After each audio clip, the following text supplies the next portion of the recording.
ጤና ይስጥልኝ የተከበራችሁ ተመልካቾቻችን፣ ይህ የውጭ ግንኙነት ፕሮግራማችን ነው። በዛሬው ፕሮግራማችን እንግዲህ ሳሳካዋ አፍሪካ አሶሲዬሽን ከተባለ አንድ ድርጅት አንድ እንግዳ ይዤላችሁ ቀርቤያለሁ። ራሷን ታስተዋውቅልንና ለምን እዚህ እንደመጣችና እንዲሁም ደግሞ ስለሚሰሯቸው ስራዎች እያወራን አጭር ቆይታ የምናደርግ ይሆናል። ፕሮግራሙን እየመራው እስከ መጨረሻው ድረስ አብሬያችሁ ቆይታ የማደርገው ወይግላይት ናይት ነኝ። አብራችሁ ነው። Thank you so much for accepting my invitation and coming all the way here. Can you please introduce yourself? Good evening. Thank you, Agla, for inviting me. I'm Leonie Halos Kim. I'm working with the Sasaakawa Africa Association based here in Addis Ababa, Ethiopia. And we do agricultural extension. Specifically, I work as a director for post-harvest and agro-processing extension. And I'm already about 12 years in Ethiopia, so more or less Ethiopians. Where is your association based?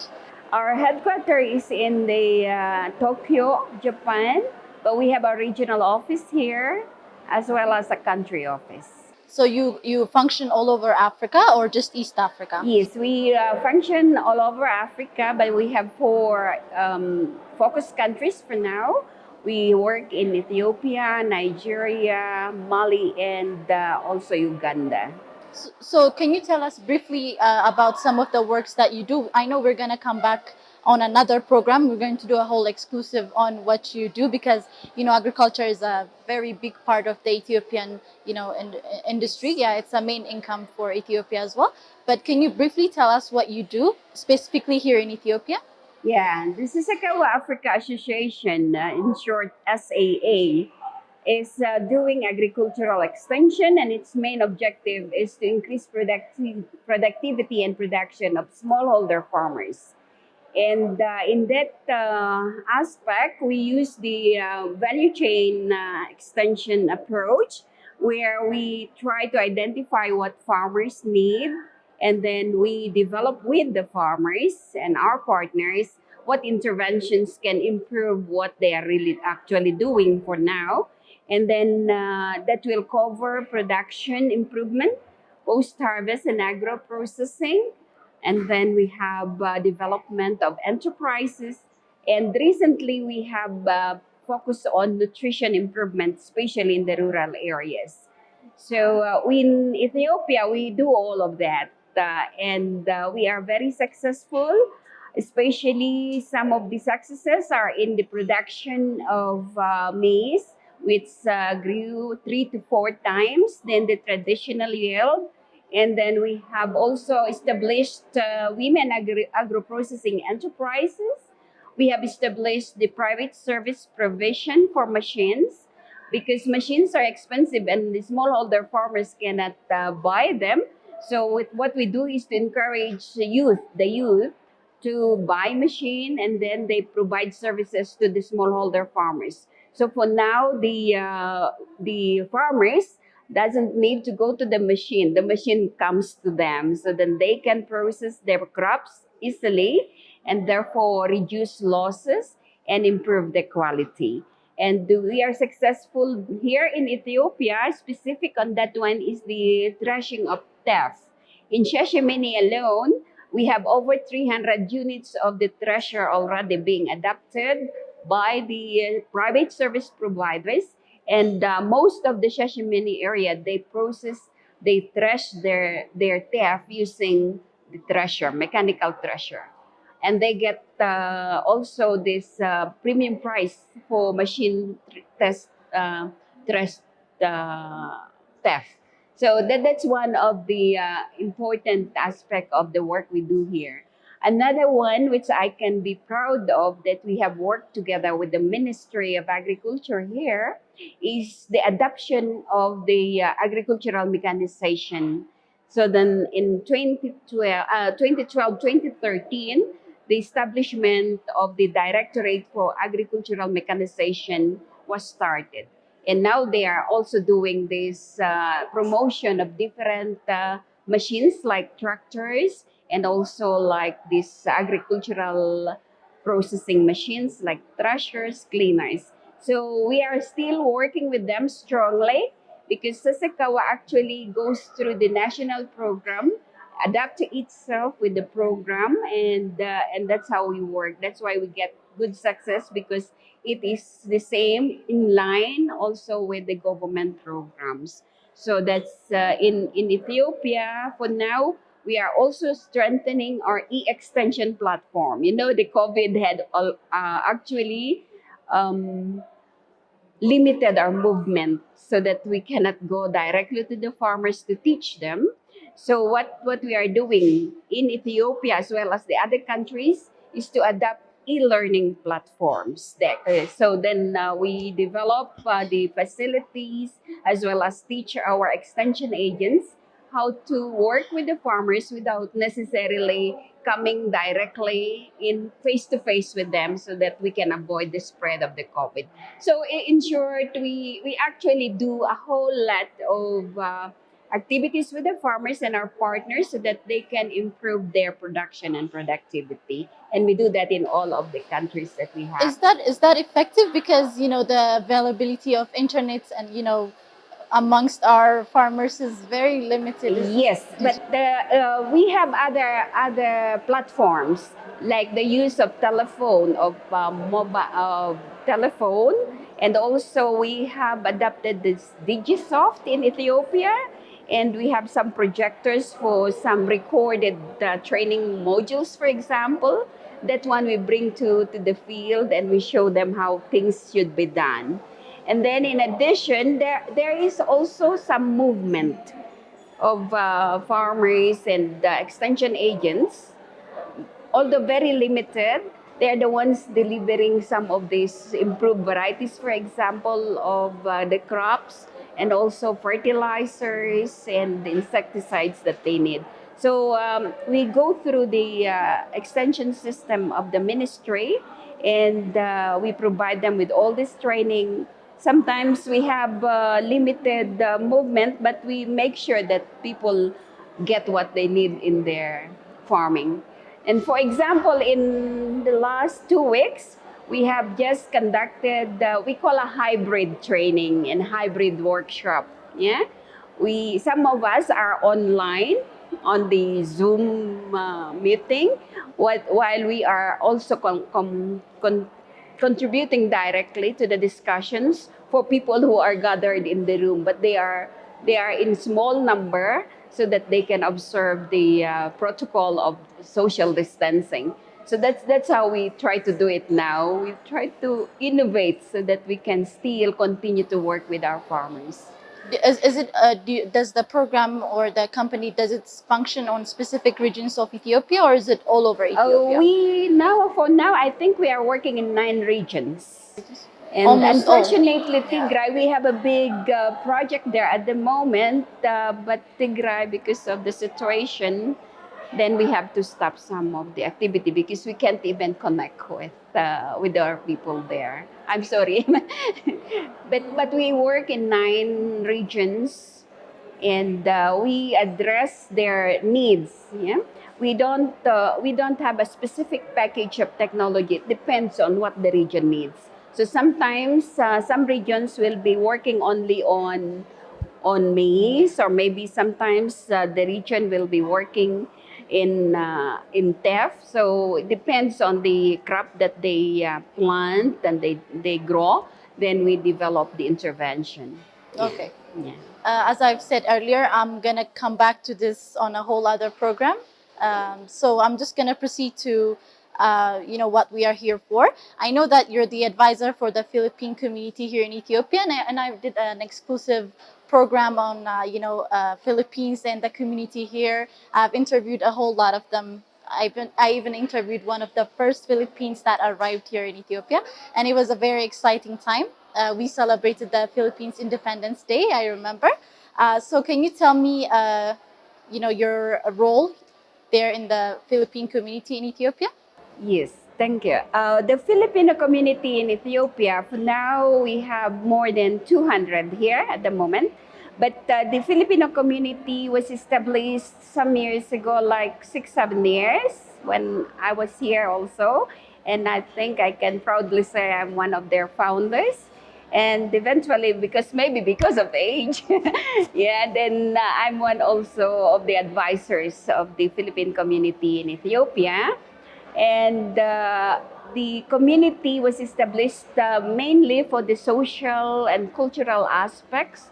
So of course, when you're in other land and other countries, we tend to be lonely and missing home.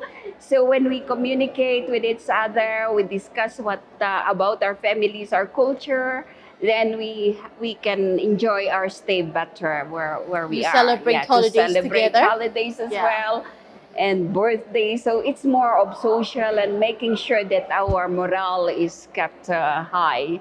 So then also the second one is to make sure that our needs for consular services are served. So the Philippine community serve as the link between the Filipinos here and the Philippine embassy, which is based in Egypt.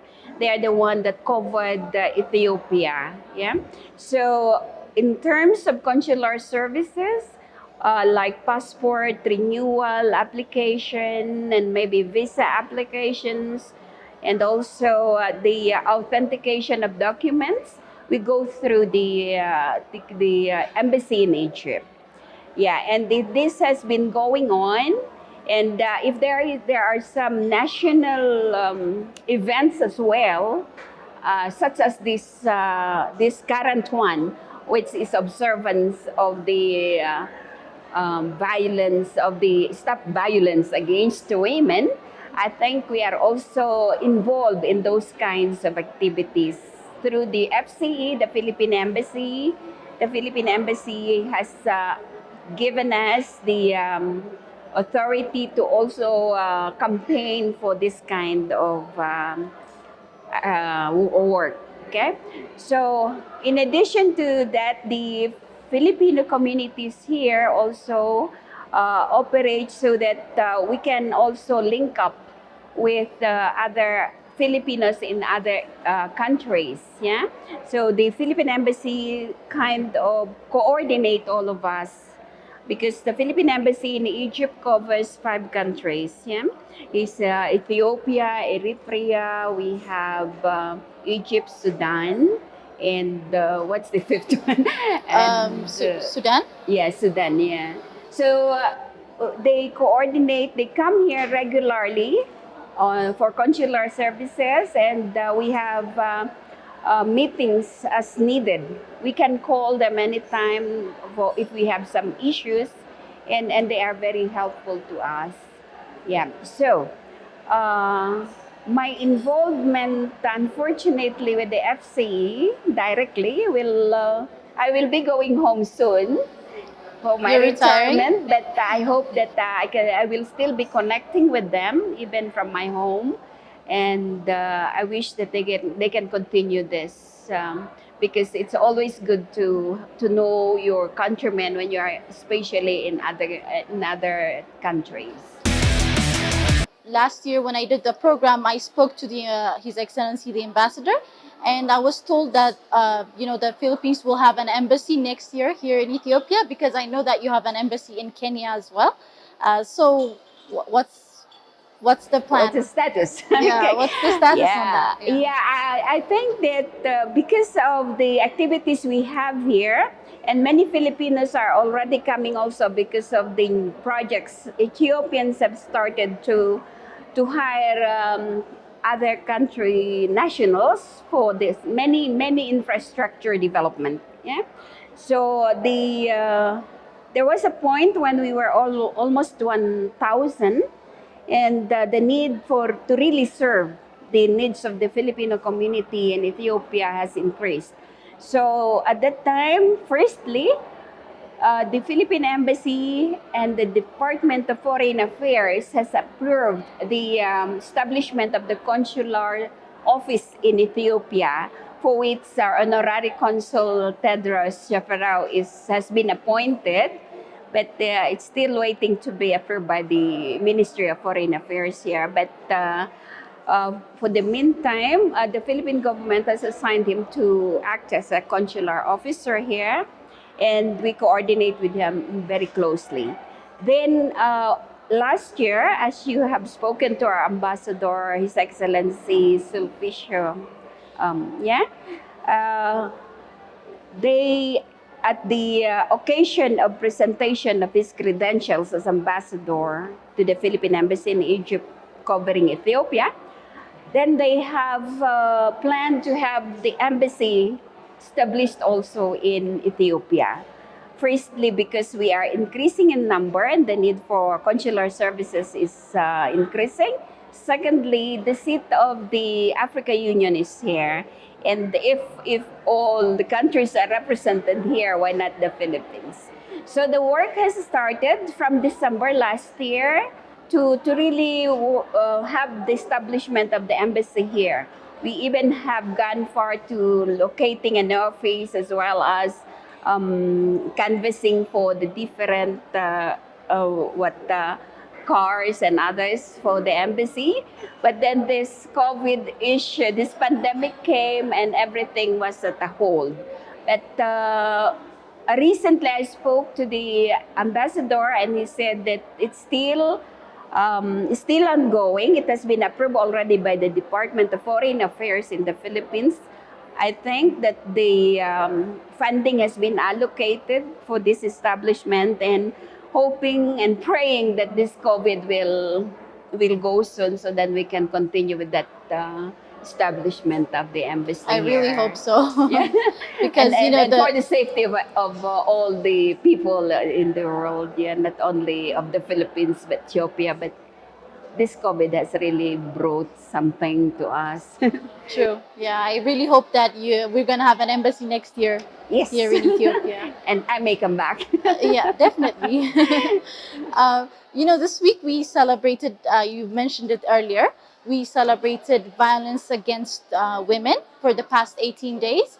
And I want to talk about a little bit about what you had an event going on here, and you were also officially involved in celebrating this big, international problem, especially here in Ethiopia.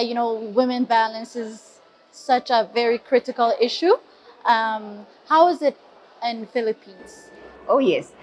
This is Stop Violence Against Women. It's a global observance actually, and it's being observed from November 25 to December 12, up to tomorrow actually, but hopefully it will be every day.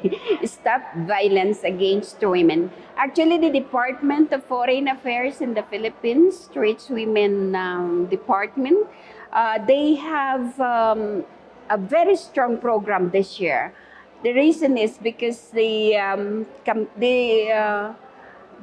was a law which was passed recently, and we call it in the Philippines violence against women in any form, even through language or through actual act of violence. Yeah, there's a law which has been passed in July 15. And I think that this program is being observed very strongly there so that we can have a campaign on awareness. First is to campaign on awareness on what violence against women, how is it being seen by other people. Because sometimes, like just uttering some anti-sexual or something, it's an abuse, but some people, they don't consider it as an abuse because they think that it's normal. Yeah, and this is one thing that we wanted to do for this campaign. Yeah, the first objective is to really make an awareness of what is violence against women and how we can avoid. Yeah, and in that law which was approved and passed in July 15th of this year, any forms of violence against women, whether verbal or maybe actual violence, it is fine. And there are some associated, the law is very strict actually, yeah, in public or even before. There is in the court when you get this women coming in and complaining about violence in the house, violence in domestic violence as well as violence against women.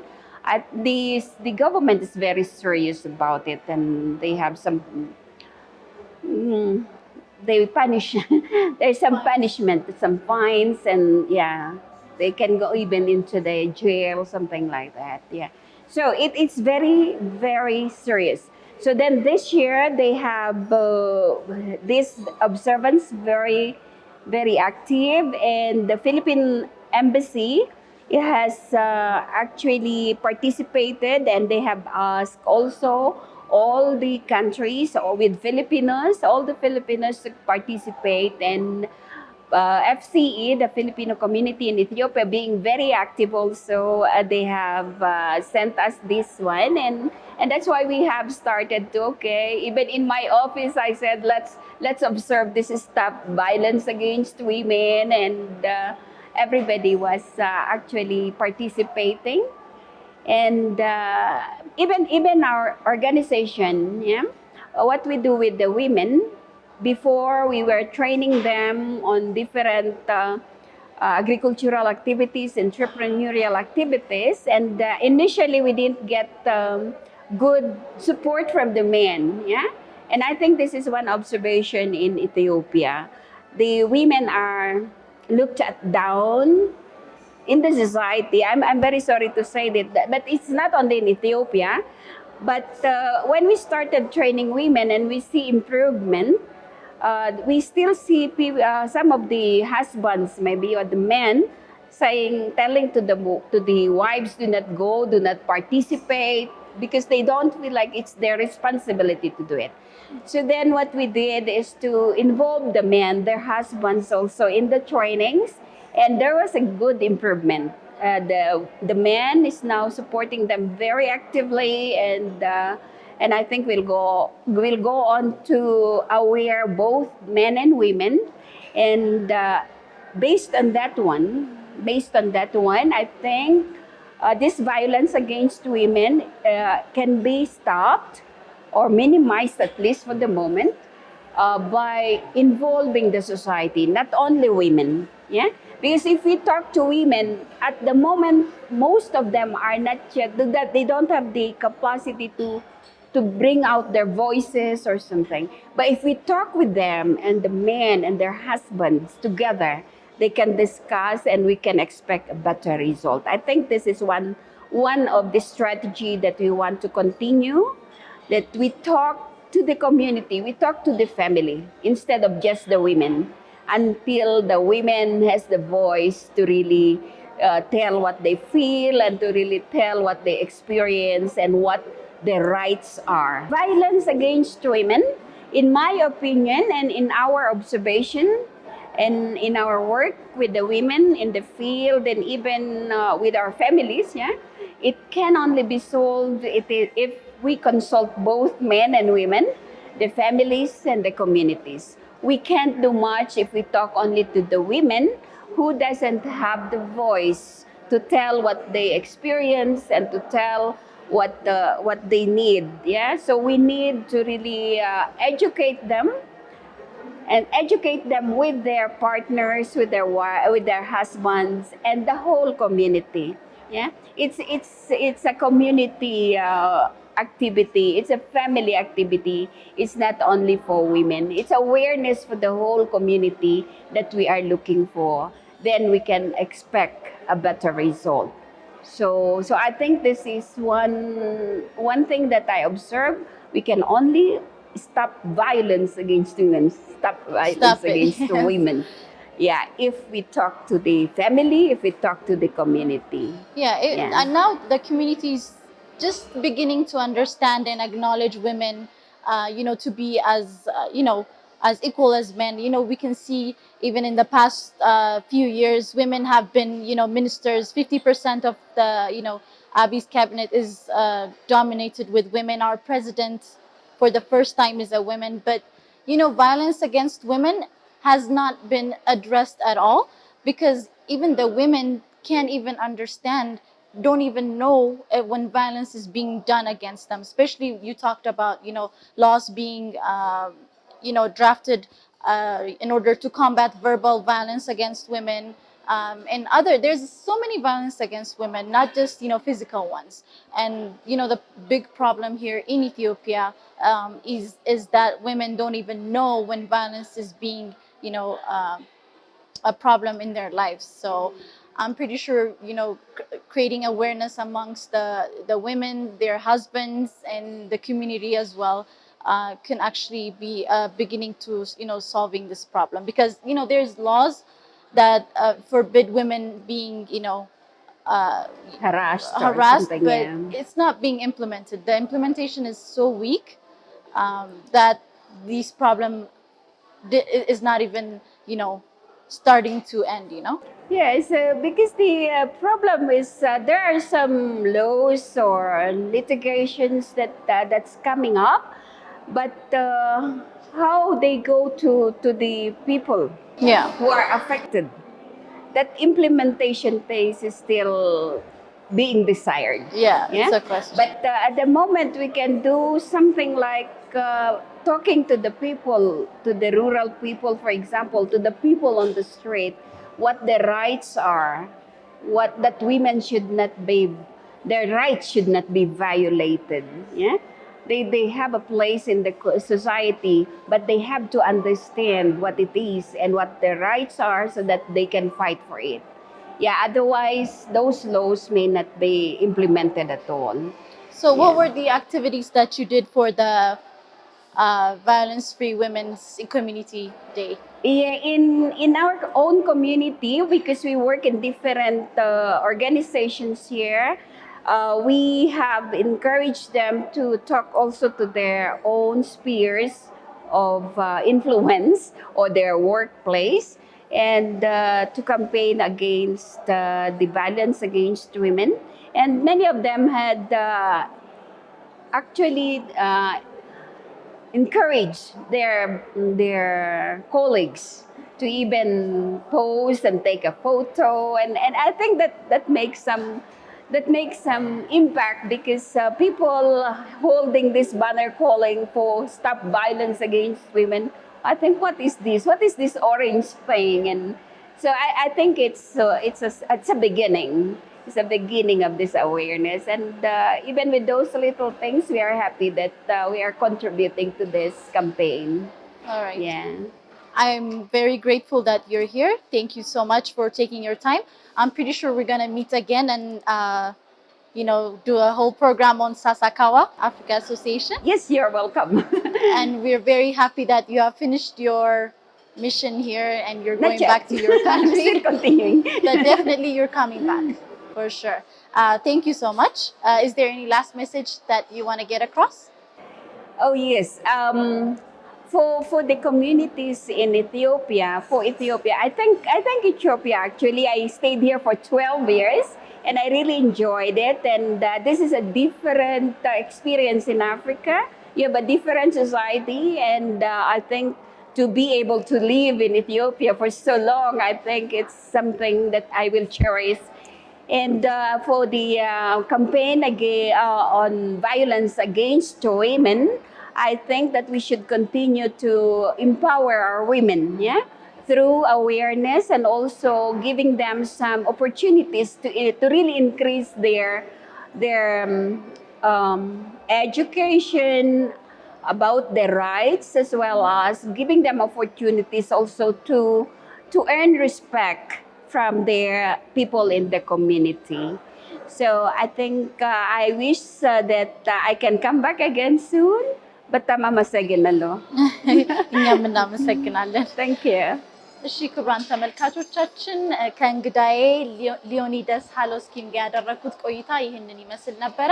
ስለተከታተላችሁን በጣም አድርጌ አመሰግናለሁ። ፕሮግራሙን እየመራው እስከ መጨረሻው ድረስ አብሬያችሁ ቆይታ ያደረኩት ኤግላይት ናይት ነበርኩኝ። ሰናይ ሰንበት።